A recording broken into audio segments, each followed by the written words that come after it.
বৃষ্টির দিনে সকাল থেকেই বসে রয়েছি বৃষ্টির কারণে। রাস্তায় কোনো লোকজন নাই। রাস্তায় লোকজন যদি নাই থাকে, আমাদের গাড়িতে কোনো যাত্রী নাই, আর যাত্রী না থাকলে আমার ইনকাম নাই। ইনকাম যদি নাই থাকে, আমার সংসারও বাঁচার মতো ক্ষমতা নাই। কিভাবে বাঁচাবো? আমার ইনকাম দিয়েই তো আমার সংসার চলে।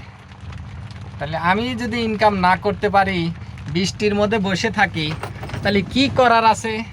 কোনো কিচ্ছু করার মতো ব্যবস্থা নাই। এই দেখেন, খালি গাড়ি নিয়ে সকাল থেকে বসে রয়েছি। দূরের কোথাও যাত্রী পাচ্ছি না, কাছের যাত্রীও পাচ্ছি না। এইভাবে চলতেছে। কোনো কিছু করার মতো পরিস্থিতি আর নাই। এত বৃষ্টি হলে কি করে কাজ করবে মানুষজন? কোথায় যাবে? যার প্রয়োজন আছে সেই যাবে, তাছাড়া কি?